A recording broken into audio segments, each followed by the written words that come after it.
сурчихгүй 60 жилийн дараах зэмлэл залуунаас буруугүй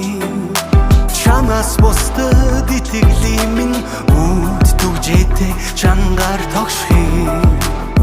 би зөвшөөрөхгүй энэ хайр эзэнтэй зүрх сэтгэлээ минь шиглэн болох